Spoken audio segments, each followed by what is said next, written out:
Nowadays, I get by with the aid of heavy firepower and the Buddha.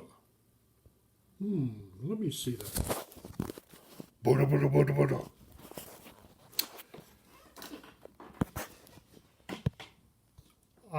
I'm so old, I remember when Fonzie jumped the shark. There was all this thing about will he jump the shark or will he not? And finally he agreed to it. He got on the skis. He went off the ramp. He was in midair, and then the episode ended. And it was a season finale, so we had to wait till next year to find out what's going to happen when Fonzie jumps the shark. But you knew that the best days of the show were behind you.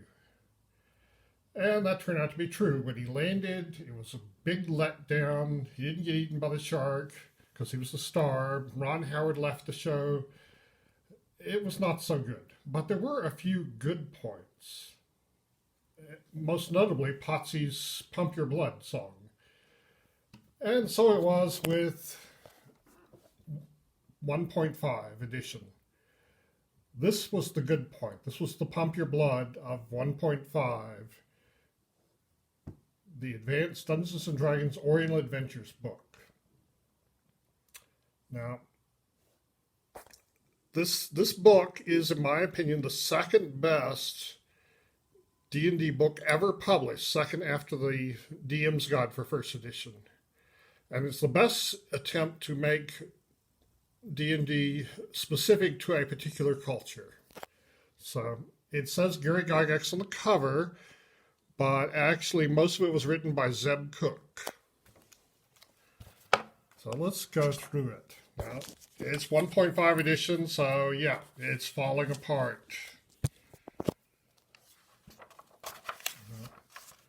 First thing that's noticeable is the strength table goes up to 19. It doesn't stop at 1800 like first edition does. And that's because one of the player character races gets a +1 on strength and therefore could be a 19 strength. But all of the other ones end at 18. It's just the strength one that goes up to 19. And there's this comeliness thing, which I can only guess is based on somebody not understanding that appearance is part of charisma. It's not a separate thing. But for first edition 1.5, there was this comeliness score.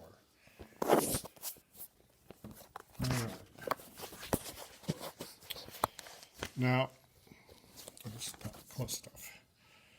Okay, so there are different races, and they're limited as to how far they can advance in a particular class, but they don't have multi-class like first edition does.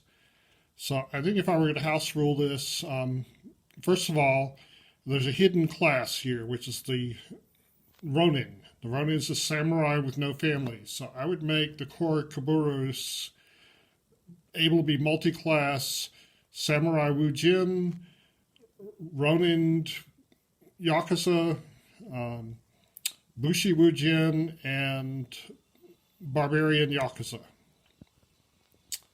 Hinge Yokai, I would make them allowed to be multi-class Shu Kenja Kensai, Shu Kenja Kensai Woojin, Shu Kenja Bushi, Kensai Woojin, and Bushi Woojin. And the spirit folk, I would allow them to be Kensai monks, but their Kensai form would have to be their martial arts form. So, there are different races, as I mentioned. And the core Kaburu have a +1 on Constitution and Strength and a -2 on Intelligence. What they are is a race of Oriental dwarves. They're forest barbarians. I think this is supposed to represent the Ainu of Japan, which are the people who lived in northern Japan before the Japanese got there. The Hinge Yokai are shape-shifting animals. They're animals which can have, here's a list of possible animals, what alignment they are, and what modifications they have to their stats. They have 3 forms. There's their normal animal form, There's the human form they can turn into, and then there's a bipedal form, which is like a bipedal version of whatever animal they are. So it's kind of an interesting class. And then the spirit folk, it took me years to realize they were supposed to be Oriental elves. There are three kinds. The bamboo spirit folk are like plant spirits. The river spirit folk and the sea spirit folk are able to breathe underwater. Okay, so the classes have different restrictions on weapons than first edition. The Shu Kenja has a bunch of armors I can use, but none of them are actually that good. They do have a bunch of weapons. Again, these weapons are not so good. The Sohei can use any weapon except this list, which includes all the high damage weapons pretty much. The Woojin, which has a better list of weapons than the magic user. And the monk has a different list. It's more Asian oriented. The introduction recommends that you remove monks from your European campaigns because they belong in Oriental adventures, which is probably a good idea. Now, I've heard people say that the Oriental classes ruin their campaigns, and I don't see that. I've never had any problem with that, but that may be because I was running pure Asian campaigns and not trying to mix them. But the Barbarian class, given here, is, I think, the best version of Barbarian I've ever seen. It's much better able to work with other classes than the other first edition Barbarians. And they have some useful abilities here. I think there's three different versions. There's the Steppeland Barbarians, which are like the Mongols, the Forest Barbarians, like the Korokaburu, and the Jungle Barbarians. Now, the Bushi is this version's version of the fighter. I'm not sure why they chose not to have the fighter and thief, cleric, and magic user part of Oriental Adventures, but they made instead unique classes to fill all those roles. And the Bushi is the closest this edition has to a generic fighter.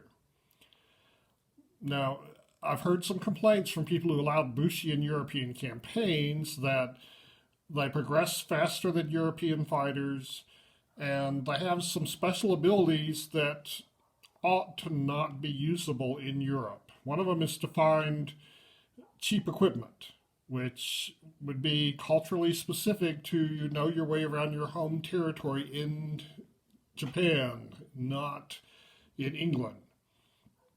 Another one is the ability to lift cash strings.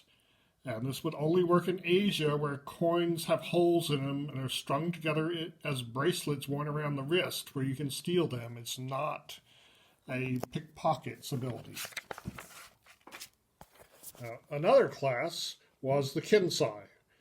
The Kensai is another version of fighter, and they're not allowed to wear armor, but they have a armor class based on dexterity that's somewhere between 9 and 5, which is pretty good. And as they go up in level, they can improve their armor class. They can also improve their initiative, and they get a bonus to hit and damage. And I've used this chart as a guide to what kind of magic weapons to allow other classes to have in my dungeons ever since. Generally, I allow people to have one less plus than a Kensai of that level would be able to have. Now, the monk class is very similar to the old version of the monk class, but improved. The old version of the monk, he would start off doing a martial art that would allow one attack per round that did 1d3 points damage, but martial arts are a different thing here, and instead you start doing whatever your martial art does, number of attacks, and you do whatever your martial art says, and when you get higher level, you get to do extra damage. So instead of getting 5 attacks every 4 rounds at 4th level, you get an extra attack every 4 rounds. Instead of doing D8 damage, you do whatever your damage is plus 2 at 6th level. So it works out actually better, more beneficial to the monk to have this. And the monks always had these abilities, but it spells them out here, which it didn't in the old player's handbook. But yeah, the monk still has a whole bunch of abilities, a bunch of things to keep track of. But one of the things it doesn't have is the Withering Palm ability. That's gone away. Instead, they gain an extra martial arts special maneuver. Now, the ninja class is a bit of an oddball, and part of it is because already people had different ideas about what a ninja is, and they would argue about it. So they made it so ninjas were multi-classed. So if you were a ninja, you had to be a multi-class Bushi ninja, Sohei ninja, Woojin ninja, or Yakuza ninja. And you would progress in experience separately in your 2 classes, and you'd make your saves as a ninja and roll to hit as your other class. And so if you didn't concentrate on being a ninja, if you, for example, tried to play your ninja as a magic user who just happens to have these abilities, you'd be progressing in magic but not in ninja, and so your saving throws wouldn't improve, and you'd be really unhappy. I think I'm going to do a separate video on how to play a ninja. Okay, but the ninja abilities were just the right mix of thief, acrobat, and assassin abilities. And this made the ninja a really cool class, a much better one than assassin was. The samurai is, according to this book, a subclass of cavalier. And if you're going to have samurai be a different class than fighter, this is a really good version of it. They upper class fighters, and they have special abilities. All the classes have something called a key power, and the samurais is they can roll to hit and do damage as if they had 1800 strength, which is plus 3 to hit, plus 6 damage once per day, or actually a number of times per day equal to their level, I believe. Now, the Shu Kenja is the cleric of this version, but it's a weaker cleric. They have 6-sided hit dice, and they have restrictions on what they can do. They're less violent than the normal cleric. But they have some powerful spells, but people didn't want to play them. Now, the Sohei is the other version of cleric in this game, and there's a lot like paladins. They roll to hit and make saves as clerics, but they have 10-sided hit dice, which it's at 5th level that fighters get to be better at roll to hit than clerics. So at 6th level, they start gaining Sohei Shu Kenja spells, but only certain Shu Kenja spells. Still, they got some spells, and these were actually more popular than Shu Kenjas as a player class, and so often I would give scrolls of Cure Light Wounds and things like that to the Sohei so that he could be the healer. The Woojin is the magic user of this game, and their spells, as far as how many they get, is pretty similar to first edition. Their key power is to get plus 3 on initiative once per day. So that can be an advantage. The Yakuza is sort of like the generic thief of this game, but they're not so generic. They have some of the thieves' abilities: move silently, hide shadows, open locks, pickpockets, hear noise, but it's not delineated in a chart like it is in first edition Player's Handbook. But they also have this ability called Investigate, but it's more limited to work in a city, and so I haven't seen people playing single-class Yakuza in my games ever. Now, some of the classes could gain extra attacks when they're high level, and not just the fighters, but the ninjas could do that with their ninja weapons, and the barbarians could do it, and the Sohei, which were a variant of clerics, could do that.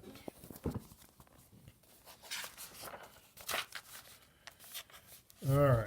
Now, one of the things that this game did right is you would roll for what level society you came from. How high class were you? And if you were a Yakuza, you'd roll on this at -10. If you were a samurai, you'd roll at +10. So Yakuzas couldn't be any better than upper middle class, and samurai could not be any worse than lower upper class, yeah.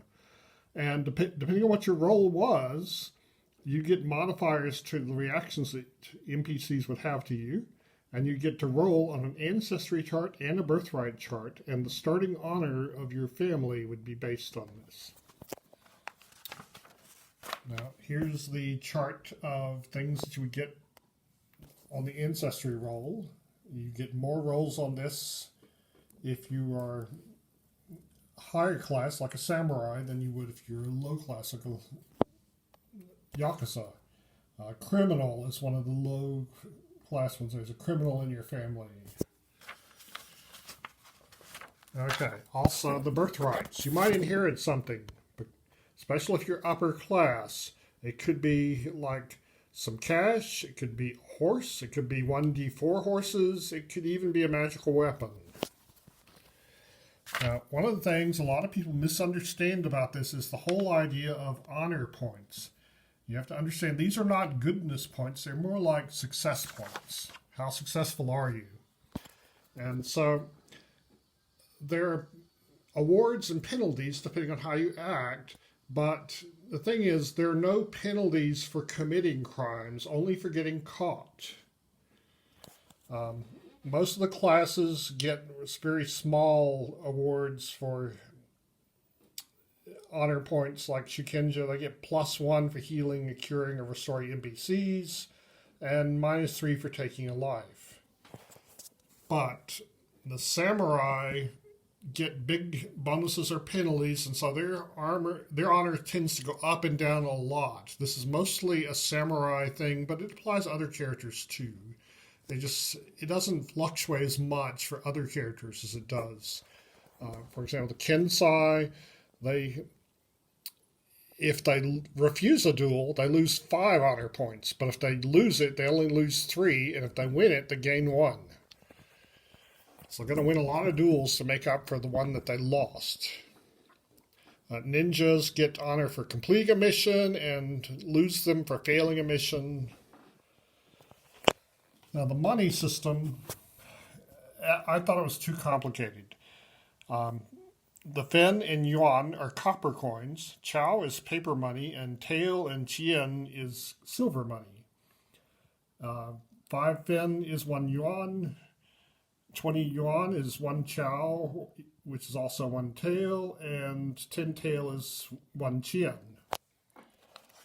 And so you roll here for how much money you got, and there's an exchange rate thing. The exchange rate fluctuates if you try to convert European money and Asian money back and forth. It varies from day to day.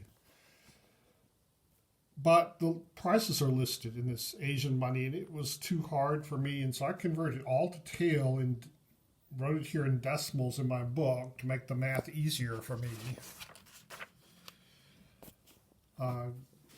Here is a lot of the weapons are listed by the European equivalents so that to make it easier. And here's a list of what they are. Like the two-handed sword represents the no dachi, not the katana. That's listed separately here. And so here they are, all the weapons. Katana is one of the best weapons because you can use one-handed or two-handed, and it does 1d10 points damage to man size or smaller, and 1d12 to larger than man size. So that's a great weapon. And we have this armor class adjustments for the different weapons, and also for the missile weapons. And one thing I noticed, the lasso works really good against heavily armored people. It's +9 to hit armor class 0, while the Shuriken do really badly. They're -7 to hit armor class 0. Shuriken are really not that useful except against unarmored people. So if you don't know what all these weird armor types are in Oriental Adventures, here's a picture to show you what they look like. And there's some pictures of some of the Oriental weapons, in case you don't know what they are. One of the cool ones is the Nu, which is a repeating crossbow. It can fire 2 shots around as a light crossbow, and the stock holds 10 shots. They had different kinds of arrows introduced here. I think some of these were in later editions also, but here's where they were introduced. If you don't know what those weird martial art weapons, here's a picture to show you what they look like. If you don't know what these ninja weapons are, here's a picture. And then it goes into descriptions to tell you what are these things. And after that, it goes into armor and a description of all the different kinds of armor. And one of the things that introduced here was piecemeal armor, little pieces that could add up. Some of them could be worn with each other to give you an armor class. I think that was continued in Dark Sun. And then proficiencies. I'll explain proficiencies in first edition. Before this,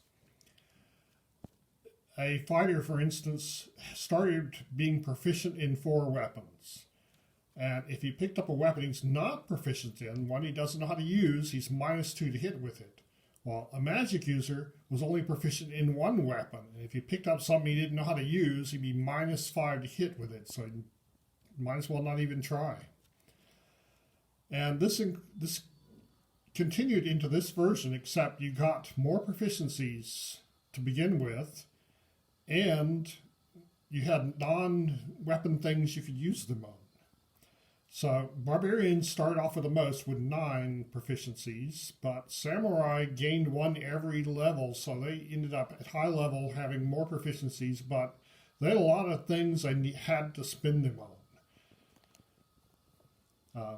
After Samurai, there's Shu Kenjas and Woojin, both start off with 6, but they had to do calligraphy, so that negated that. They do have weapon specialization, just like in Unearthed Arcana is here, and double specialization. Samurai and Kensai have to be specialized. Now, as far as the non-weapon skills, there are different categories. There's the artisan proficiencies, things like armor and blacksmith and navigator, paper maker. There's the barbarian proficiencies. The barbarian needs to spend some of his proficiencies on these things like tracking, fire building, running, sound imitation, survival. The common proficiencies were things like agriculture, cooking, hunting, and Iai Jutsu. This was a skill in Oriental Adventures where you could instantly draw a weapon without having to wait. Kensai were automatically proficient in their main weapon, but they could also, you could take this in multiple weapons, in spending proficiency on each one. And then the court proficiencies, which Samurai had requirements about what they had to do with it, but some other classes, calligraphy, there were several classes that had to know calligraphy, and it takes 2 slots to do that. Okay, so let's go into the spells. First, the Shu Kenja spells. There are some spells that didn't appear in later editions here, some interesting ones. Animal Companion, you would cast when you're in the wilderness. It would call an animal to you that would hang out with you and help you. And then when you went back to civilization, it would go away. It's only a first level spell, though. Deflection allowed you a saving throw against melee or missile damage. Let's see. Looking for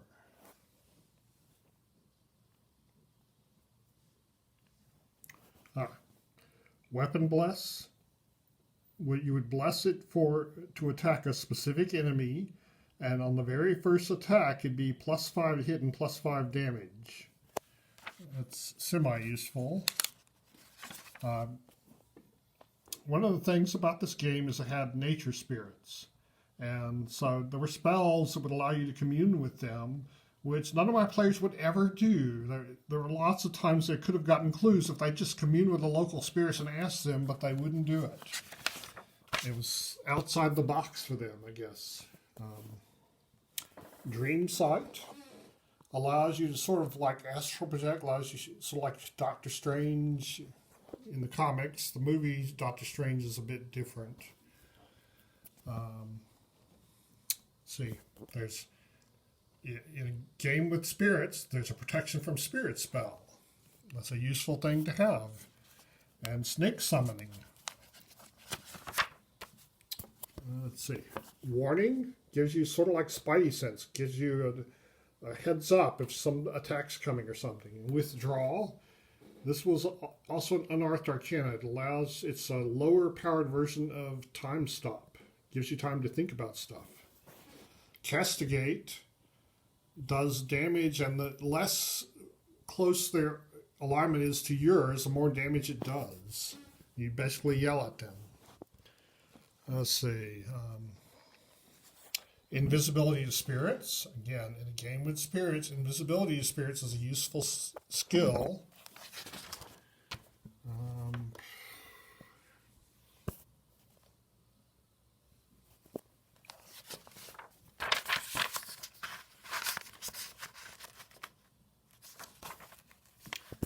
Snake barrier keeps out snakes. Basically protection from snakes. Commune with greater spirit.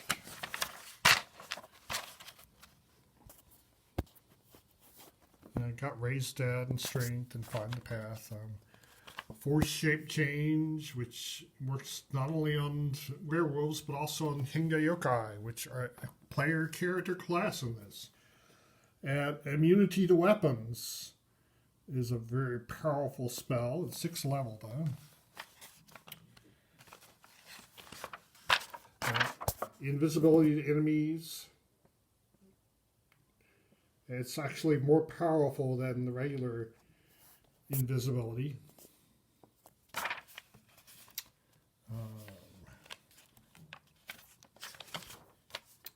So that's the Shu Kenja spells. Now for the Woojin spells. The Woojins are the magic users of this version.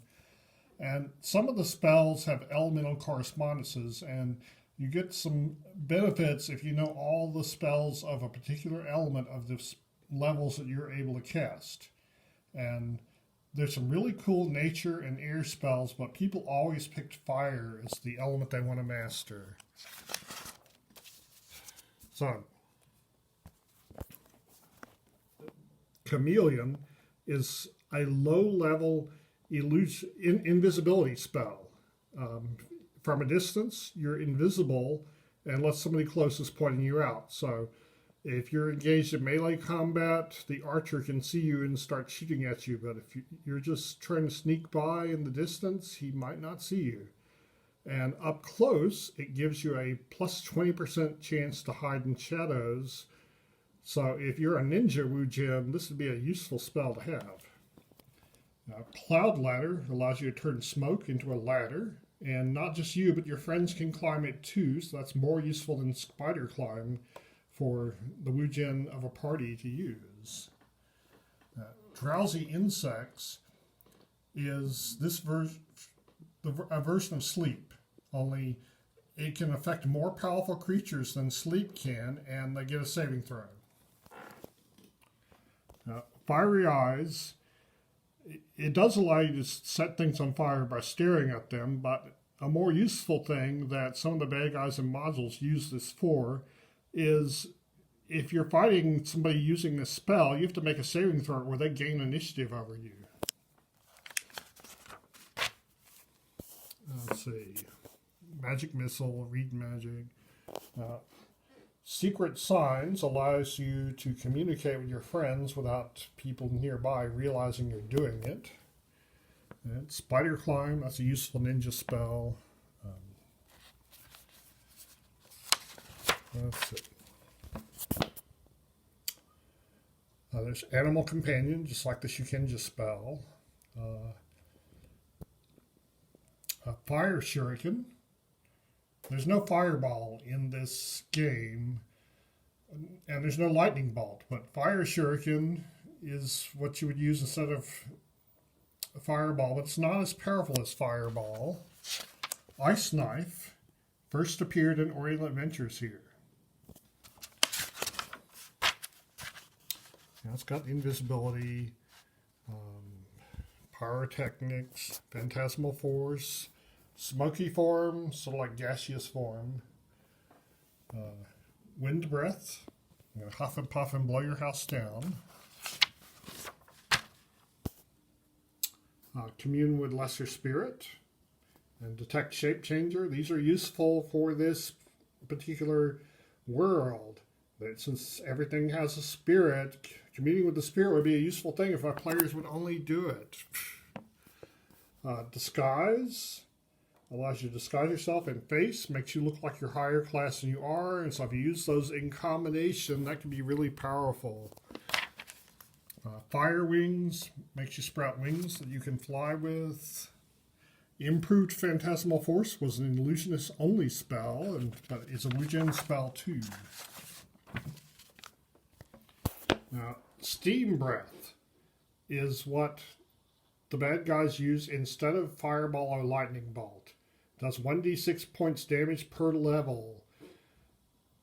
And it's an air spell. And the players hardly ever use this. But the monsters use it a lot. The bad magic users use this a lot. Statue is a 7th level magic user spell, but it's only 3rd level Woojin. That was a problematic spell, too. Bargain helps you deal with spirits. Dancing Blade allows you to make a sword fight on its own.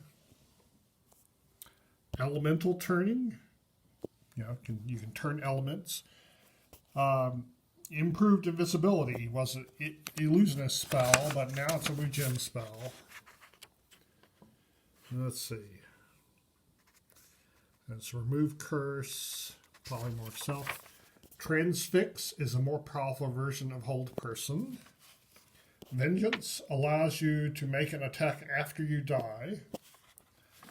Wall of Bones is a cool spell that some of the evil magic users used in modules. Aiming at the target allows you to do things that require concentration without concentrating on them.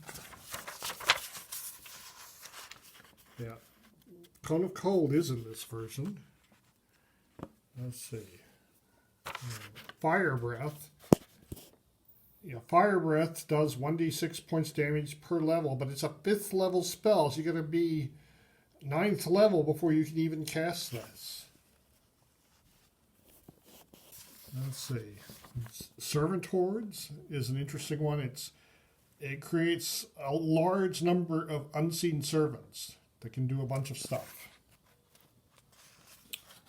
Let's see. Wall of Iron, Wall of Stone, Wood Rot, Control Weather, Enchanted Island. Gambler's Luck is sort of interesting. There's a 40% chance that it'll do bad, a 60% chance it'll do good, and it gives you a bonus or penalty to your rolls. Glass Sea, Metal Rust, Mover. Pain is instantly the target collapses in pain. It has minuses on a bunch of things. Let's see. Vessel allows you to do origami and make a ship. Isn't that cool? Body outside of body is like mirror image, except the images are real people who can attack. They don't have your spellcasting ability, but they can physically attack because they're physically real. There's Commune with Greater Spirit. Elemental Servant allows you to turn elemental into your servant.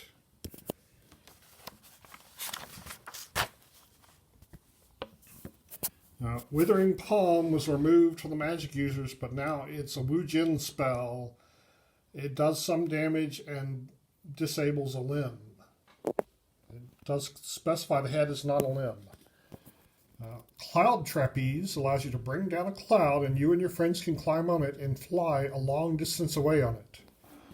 Finding the center is a more powerful version of aiming at the target, allowing you to do things that require concentration without concentrating. And Giant Size is used by the villains a lot. It's not like Enlarge, it makes you Godzilla-sized. Isn't that cool?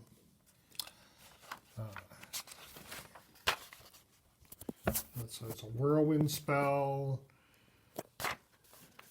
Internal Fire does spontaneous human combustion to you, set somebody on fire.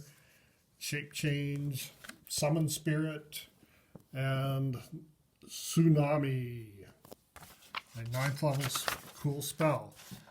So some of the ideas that were introduced in 2nd edition actually started in Oriental Adventures, which is why I call this 1.75 edition. Because this is like the dress rehearsal for 2nd edition. A lot of concepts that started in 2nd edition started here. But Iai Jutsu was unique to here. That if you knew Iai Jutsu with a particular weapon, you could instantly draw that weapon. You didn't have to spin around switching weapons. And martial arts is another thing with this. If you're a monk, you could create your own martial art. And so you could decide, is it a hard form? Hard forms do the most damage. Soft forms have the best armor class, and hard-soft is a compromise between the two. And then you had to pick your principal method. And whichever your principal method was would determine what body part you had to have free in order to do your martial art. If somebody disabled your foot, you couldn't do a kick martial art, for instance. And depending on what your principal method was, would determine how much damage it would do. And it also determined what the armor class of the martial art would be. And so the principal methods each had special maneuvers. For example, the kick ones. Circle kick would allow you to do double damage, but if you missed, you'd lose your next attack. Flying kick allowed you to do triple damage, but if you missed, you'd fall on the ground and have to spin around getting up. Backward kick just did normal damage, but you could kick somebody behind you without turning around. So there were some sample martial arts that broke the rules. Karate gives you 3 attacks per round, which no other martial art does. Kung Fu gives you the best armor class of all of these. Taekwondo gives you the most damage of any of these, and Jiu-Jitsu gives you the most special maneuvers. And when you learn these special maneuvers, you had to learn them in order, the easiest ones first. So you had to learn all the 1s first, then all the 2s, then all the 3s, and all the 4s. Movement has the most of them. So if your martial art includes all the movement ones, that's 7 to learn. And there's these mental and physical ones that are not the principal method for any martial art, but your martial art might include some of these, including Iron Skin, which gives you +2 to armor class, or levitation. You can do levitation even though you're not a magic user if you're a good enough martial artist. So, after the martial arts, there's a little chart you can use to generate random yearly events and monthly events to help with running your campaign, even daily events. And there's some encounter tables and some new monsters. Some of them, like Bakemono, is not that interesting. It's basically an Asian goblin. Why can't they just use regular goblins? Busa is basically a ghoul.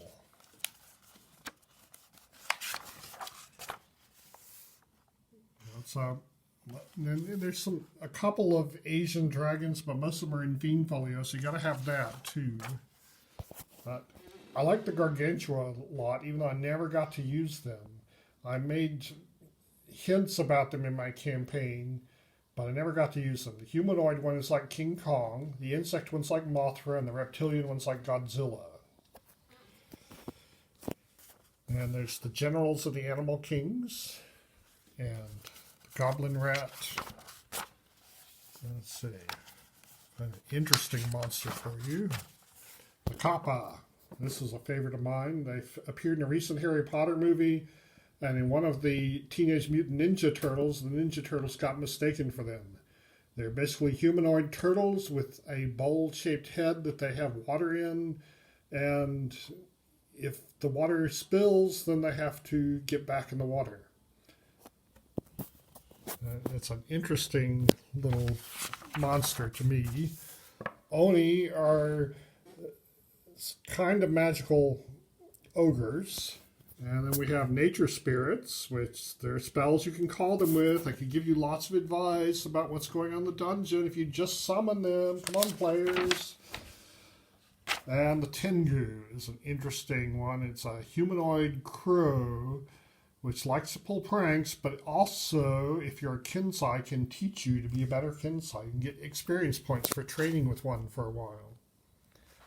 The treasure magical items, they had to convert this for a different form of money.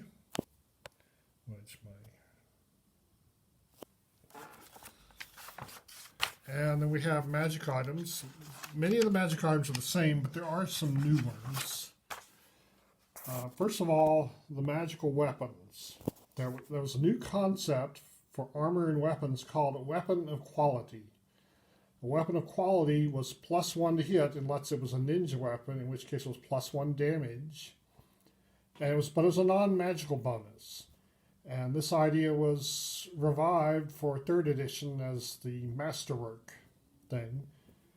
And one of the martial art special maneuvers is weapon breaker. So magical martial art weapons could be unbreakable, in which case it couldn't be broken with that special maneuver. And then there's some Asian magic items. The most interesting ones to me are the Biwa of Calm, which you play this and people who hear it can't attack. Also, the Noisome Spirit Chasers are basically fireworks that scare spirits. So those were interesting to me. Now there's descriptions of those. And then it goes into overview of character, the game world for Oriental Adventures. And I never liked Forgotten Realms. This was originally supposed to be part of Greyhawk, which I also didn't like, but they made it part of Forgotten Realms on the same planet, and they even made a Horde box set that connected the two. And so I liked Toril for a while because of this. It goes into more in daily life, and there's some maps of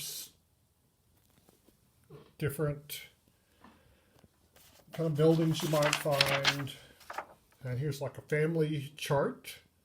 So you can, if you samurai might want to write all this stuff down.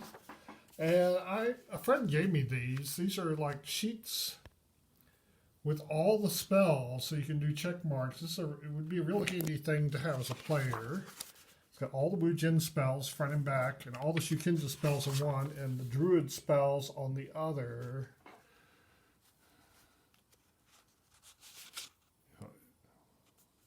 Including the Unearthed Kenna Druid spells. So these are handy things. So that is Advanced Dungeons & Dragons Oriental Adventures. My second favorite 1st edition book. Hope you enjoy it.